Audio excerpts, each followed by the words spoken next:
Aparecen feces na piscina municipal de Guitiriz, non se sabe se por despiste ou mala idea. O certo é que é o segundo caso en 24 horas porque antes pasara en Friol. A casualidade alimenta a sospeita. Xulguen vostedes mesmos, hai nos mellor pensados. Eu supoño que serían os nenos, e que os pais deberían ter algo de cuidado. E quen é máis desconfiado? Que hacen esos son mayores, lo hacen con todo el conocimiento. Ha sucedido alguna vez en el País Vasco tamén, Coitei falar de eso tamén aquí coa xente, porque como tamén pasou en Friol, pero bueno, a mí ese reto non me parece correcto.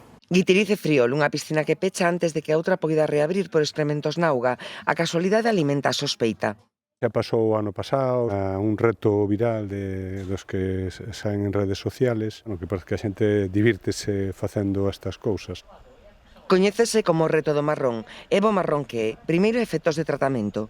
E o que tens que facer as bacterias é matalas, tens que eliminar as bacterias, calquera resto que esteña en contacto con elas, porque podría deixar, ao ser auga, podría deixar restos que podrían afectar as instalacións, aos propios filtros e estenderse na auga. Perdes máis ou menos 3 días. Tens que facer un análisis de laboratorio en donde non se detecten nin pseudomonas, nin as Escherichia, a outra bacteria.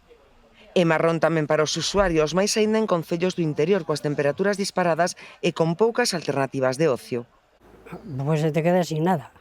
Claro, una buena alternativa, sobre todo cuando hace estos calores, es o acercarnos a la playa o acercarnos aquí a la piscina. A mí pareceme unha falta de respeto, porque para a xente que vamos normalmente hai que cuidar as instalacións, que son para todos, as queremos aproveitar todos. Friol reabre hoxe, Guitiriz tamén, ambas confiando en non máis retos en Graza.